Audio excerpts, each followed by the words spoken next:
Post অফিসে নতুন নিয়োগ প্রক্রিয়া শুরু। মাধ্যমিক পাস করলে পরীক্ষা ছাড়াই তোমরা প্রত্যেকে পোস্ট অফিসে আবেদন করে সরকারি পোস্ট অফিসে চাকরি পেতে পারো। কি এলিজিবল ক্রাইটেরিয়া রয়েছে, কি নিয়মে সিলেকশন প্রসেস হবে, কিভাবে ফর্ম ফিল আপ করবে, কত ভ্যাকেন্সি আসতে পারে, ওয়েস্ট বেঙ্গলের জন্য কত রয়েছে, বাংলা ভাষায় আর ভ্যাকেন্সি কত রয়েছে, সমস্তটা বিস্তারিত এই ভিডিওতে তোমাদের সঙ্গে আলোচনা করব। কাজেই ভিডিওটি প্রথম থেকে শুরু করে শেষ পর্যন্ত ওয়াচ করো। তোমাদের মধ্যে যারা মাধ্যমিক পাস করেছো, মাধ্যমিক সার্টিফিকেট আছে, কারণ মাধ্যমিক পাসেই এই পোস্ট অফিসে নিয়োগে আবেদন যোগ্য তোমরা প্রত্যেকে। সমস্তটা বিস্তারিত বলবো, তার আগে তোমাদের কাছে অনুরোধ, ভিডিওটিকে অতি অবশ্যই একটি লাইক প্রদান করো। আমাদের পরিবারের সদস্য না হয়ে থাকলে সাবস্ক্রাইব বাটনে ক্লিক করে বেল আইকনে ক্লিক করে অল নোটিফিকেশনে ক্লিক করে আমাদের পরিবারের সদস্য হয়ে ওঠো। দেখো, এক এক করে পুরো বিষয়ে আলোচনা করব। প্রথমেই বলে রাখি এখানে কিছু বিষয় তোমাদের বলে রাখি যে এখানে দেখতেই পাচ্ছ পোস্ট অফিসে নিয়োগ 2026। হ্যাঁ, নতুন নিয়োগ প্রক্রিয়া, প্রতিটি জেলায় কিন্তু পোস্ট অফিসে নিয়োগ হবে। এখানে প্রতিটি জেলা ভিত্তিক এবং মাধ্যমিক পাস তোমাদের হতে হবে। প্রথমেই বলে রাখি পোস্ট অফিসের তরফ থেকে, মানে পোস্ট অফিস জিডিএস এর তরফ থেকে কিন্তু এই ভ্যাকেন্সি। এখানে তোমাদের এজ লিমিট কিন্তু সবার প্রথমে বলে দিয়েছে যে তোমাদের কত এজ হলে তোমরা আবেদনযোগ্য। তোমাদের 18 থেকে 40-এর মধ্যে যদি বয়স হয়ে থাকে তাহলে তোমরা প্রত্যেকে আবেদনযোগ্য। এক্সট্রা ছাড় রয়েছে সরকারি নিয়ম অনুসারে। তোমরা যদি এসসি বা এসটি হয়ে থাকো তাহলে 5 বছরের তোমাদের এক্সট্রা ছাড় রয়েছে। মানে 18 থেকে 45-এর মধ্যে বয়স হলে তোমরা আবেদনযোগ্য। যারা ওবিসি রয়েছে এক্সট্রা 3 বছরের সরকারি নিয়ম অনুযায়ী ছাড় রয়েছে, অর্থাৎ 18 থেকে 43-এর মধ্যে বয়স হলে তোমরা আবেদনযোগ্য। তো এক্ষেত্রে এডুকেশন কোয়ালিফিকেশনের কথা যদি বলি, তোমাদের মধ্যে কেউ রয়েছে 10 পাস করেছে, 12 পাস করেছে, গ্র্যাজুয়েশন পাস করেছে, কেউ রয়েছে পোস্ট গ্র্যাজুয়েশন পাস করেছে, কিন্তু ন্যূনতম যে এলিজিবল ক্রাইটেরিয়া সেটা হলো মাধ্যমিক পাস। তো মাধ্যমিকে তুমি মাধ্যমিক পাস যদি তুমি করে থাকো, 10 পাসে যদি তোমার সার্টিফিকেট থেকে থাকে তাহলেই কিন্তু তোমরা প্রত্যেকে আবেদনযোগ্য। এক্ষেত্রে তোমাদের কি কি পোস্ট রয়েছে, মূলত 3টে পোস্ট রয়েছে। প্রথম পোস্ট যেটা হচ্ছে বিপিএম অর্থাৎ ব্রাঞ্চ পোস্টমাস্টার। দ্বিতীয় পোস্ট যেটা সেটা হচ্ছে এবিপিএম অর্থাৎ অ্যাসিস্ট্যান্ট ব্রাঞ্চ পোস্টমাস্টার। তৃতীয় যেটা রয়েছে সেটা হচ্ছে ডাক সেবক। এই 3টি পোস্টে কিন্তু তোমাদের মূলত নিয়োগ প্রক্রিয়া হচ্ছে। এক্ষেত্রে সাবজেক্টেরও কিছু বিষয় আছে, পরিষ্কারভাবে ক্লিয়ার করা হচ্ছে।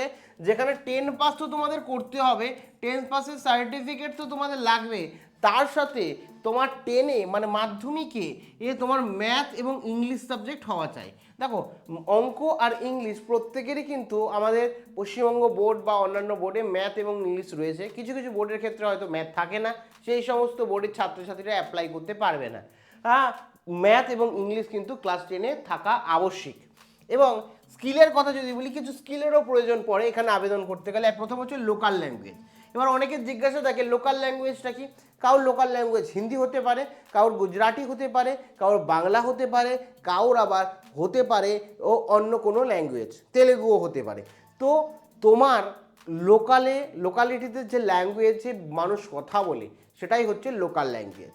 তো এক্ষেত্রে আমাদের পশ্চিমবঙ্গে যদি বলি তাহলে লোকাল ল্যাঙ্গুয়েজ কিন্তু বাংলা। একই রকম গুজরাটি যদি বলি গুজরাটি, ঠিক আছে। মালায়ালাম, তেলেগু, বিভিন্ন কিন্তু লোকাল ল্যাঙ্গুয়েজ রয়েছে। সে কেউ যদি মনে করেন আমি বাংলা ভাষা জানি তাহলেও কোনো সমস্যা নেই, বাংলা ভাষাও তুমি আবেদন করতে পারবে। তো বিভিন্ন জোনে কি হচ্ছে নিয়োগ প্রক্রিয়া হয়, সেক্ষেত্রে সেই লোকালিটি অনুযায়ী কিন্তু লোকাল ল্যাঙ্গুয়েজের রিক্রুটমেন্ট প্রয়োজন পড়ে। সেক্ষেত্রে লোকাল ল্যাঙ্গুয়েজ জানতে হবে, অর্থাৎ ওয়েস্ট বেঙ্গলে থাকলে বাংলা তোমাকে জানতে হবে, বা অন্য স্টেটের হয়ে যদি করো সেই স্টেটের লোকাল ল্যাঙ্গুয়েজ তোমাকে জানতে হবে। তারপরে তোমার কম্পিউটার নলেজ দরকার। এখানে তোমার কম্পিউটার নলেজ লাগবে, অর্থাৎ কম্পিউটারে জানতে হবে। এক্ষেত্রে এমন না কম্পিউটারের সার্টিফিকেট তোমার লাগবে। যদি কম্পিউটারের সার্টিফিকেট না থেকে থাকে, কোনোদিন কম্পিউটার কোর্স না করে থাকো, তাও কোনো সমস্যা নেই, কোনো সমস্যা হবে না। তোমাকে কম্পিউটারের বেসিক নলেজ মানে কম্পিউটারের টাইপিং ফাইপিং তোমার আসতে হবে। এছাড়া কোনো এক্সট্রা কোনো তোমাকে কিছু দেওয়া হবে না যে করে দেখাও বা অন্য কিছু, এরকম কোনো ফ্যাক্টর না, শুধুমাত্র কম্পিউটার নলেজ থাকতে হবে। তারপরে হচ্ছে তোমাদের হচ্ছে এক্সাম। এক্সাম কি, এই এক্সামের কথা যদি বলি, কোনো রকম এক্সাম হবে না, নো এক্সাম। তোমাদের কোনো রকম এক্সাম হচ্ছে না, সম্পূর্ণ পরীক্ষা ছাড়াই। আর পোস্ট অফিসে এতদিন ধরে যেরকম নিয়োগ প্রক্রিয়া চলছে তেমনভাবেই নিয়োগ প্রক্রিয়া কিন্তু হবে তোমাদের মানে পোস্ট অফিসে। কোনো রকম পরীক্ষা দিতে হবে না, পরীক্ষা ছাড়াই তোমরা নিয়োগ হবে। তো এক্ষেত্রে তোমাদের অনেকের জিজ্ঞাসাবাদ হতে পারে কিভাবে তাহলে সিলেকশন প্রসেস হবে, পরীক্ষা তো হচ্ছে না, তাহলে আমাদের নিয়োগ প্রক্রিয়া কিভাবে কমপ্লিট হবে সেটা বলছি। দেখো, নিয়োগ প্রক্রিয়া কমপ্লিটের কিছু বিষয় বলে রাখি। দেখো, এখানে কিন্তু সিলেকশন প্রসেসে প্রথম হচ্ছে তুমি যে মাধ্যমিক পরীক্ষা দিয়েছো, তুমি এই যে মাধ্যমিক পরীক্ষা দিয়েছো, মাধ্যমিকের একটা নাম্বার পেয়েছো, কেউ না কেউ কোনো না কোনো পার্সেন্ট পেয়েছো, হয়তো কেউ পেয়েছো ও 50%, কেউ আবার পেয়েছো ও 90%, কেউ পেয়েছো হয়তো 80%, এরকমভাবে প্রত্যেকে কিন্তু মাধ্যমিকে কিছু না কিছু নাম্বার পেয়েছো প্রত্যেকে।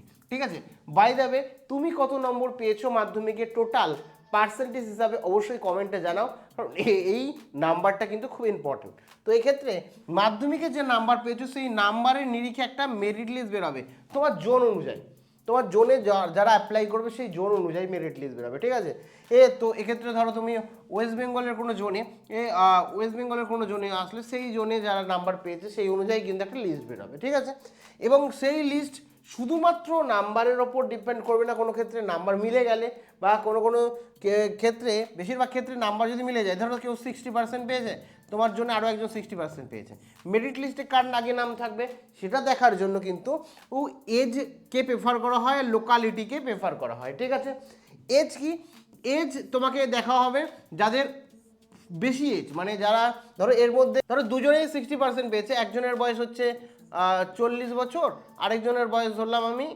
30 বছর। ঠিক আছে, তাহলে কে চান্স আগে পাবে? 40 বছর, যার বয়স বেশি সে চান্স আগে পাবে। একই রকমভাবে ধরো কারোর রয়েছে 35 বছর, কে কারোর রয়েছে 25 বছর, তার যার বয়স বেশি সে আগে চান্স পাবে, বয়স এজেড পার্সনকে আগে প্রেফারেন্স দেবে। ঠিক আছে, কেন তার চাকরি পাওয়া জরুরি। একই সাথে লোকালিটিটাকেও দেখা হয় যে কোন যে জোনে তুমি অ্যাপ্লাই করেছো সেই লোকালিটিতে মানে কি ল্যাঙ্গুয়েজ রয়েছে, বা তোমার জন্য লোকালিটি অনুযায়ী তুমি অ্যাকচুয়ালি তোমার মানে যে জোনে ভ্যাকেন্সি ফাঁকা আছে সেই অনুযায়ী তুমি কতটা কাছে বা দূরে, এগুলোও কিন্তু দেখা হয়। তো লোকালিটিটাও দেখা হয়, বেশির ক্ষেত্রে এজটা তোমাদের দেখা হয়। ঠিক আছে, যদি সেম পার্সেন্টেজ হয়, আদারওয়াইজ কিন্তু তোমার মেরিট লিস্ট বেরোবে। তারপর একটা ব্যাপার থাকে, ডকুমেন্ট ভেরিফিকেশন থাকে। ঠিক আছে, ডকুমেন্ট ভেরিফিকেশন, সেটাকে ডিভি বলে। ডকুমেন্ট ভেরিফিকেশন মানে তোমার নামে কোনো পুলিশ কেস আছে কিনা সেটাও কিন্তু এখানে সরাসরি দেখে নেয়, আর যে তুমি অ্যাকচুয়ালি ভারতীয় কিনা, তোমার নামে কোনো পুলিশ কেস আছে কিনা, এইসব বিষয়ে দেখা হয়। তারপরে হচ্ছে এখানে মেন অনেকের একটা ডাউট থাকে যে কত পোস্ট রয়েছে। দেখো, পোস্ট হচ্ছে প্রায় শোনা যাচ্ছে লাক্ষাধিক পোস্ট এখনো খালি রয়েছে। হ্যাঁ, পোস্ট অফিসে অল ইন্ডিয়া ভ্যাকেন্সি প্রায় 1 লাখেরও বেশি, 1 লাখেরও বেশি কিন্তু ভ্যাকেন্সি রয়েছে, শূন্যপদ রয়েছে যেটা শোনা যাচ্ছে। কিন্তু এত পরিমাণ একসাথে নিয়োগ প্রক্রিয়া হয় না, কিন্তু মোটামুটি ধরতে পারো 50,000 প্লাসই কিন্তু নিয়োগ প্রক্রিয়া হবে যেটা শোনা যাচ্ছে।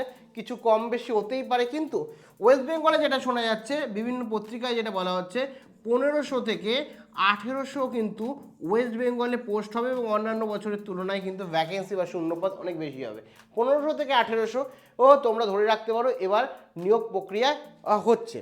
এবার এখানে বলে রাখি যে কিছু বিষয়, স্যালারি কত থাকবে। দেখো, ব্রাঞ্চ পোস্টমাস্টারের স্যালারি 12 থেকে 14,500 এরকম কিছু স্যালারি থাকবে। এর বেসিক স্যালারি না আমি বলছি, এবিপিএম মানে হচ্ছে তোমার অ্যাসিস্ট্যান্ট ব্রাঞ্চ পোস্টমাস্টারের 10 থেকে 12,000, এবং ডাক সেভারও সেম স্যালারি থাকে, এবং প্লাস অ্যালাউন্স থাকে। এই অ্যালাউন্সটা না ধরেই এই অ্যামাউন্টটা অ্যালাউন্স ধরে আরও বেশি হয়। তো এই হচ্ছে টোটাল স্যালারি স্ট্রাকচার। এবার যদি বলি তোমাদের যে ডকুমেন্ট কী কী লাগবে, খুব ইম্পর্টেন্ট ডকুমেন্টগুলো তোমাদের রেডি রাখতে হবে। তো 10% মার্কশিট লাগবে, আধার কার্ড লাগবে, ফটো এবং সিগনেচার তোমাদের দিতে হবে, কাস্ট সার্টিফিকেট লাগবে যদি থাকে। ঠিক আছে, কম্পিউটার সার্টিফিকেট যদি থাকে তাহলেই দেবে, না তো প্রয়োজন নেই। এই ফোন নাম্বার একটা নির্দিষ্ট লাগবে এবং জিমেল আইডি লাগবে, এগুলো দিয়ে তোমাকে মানে ফর্ম ফিল আপ করতে হবে। এগুলোকে আগে রেডি করে রাখো।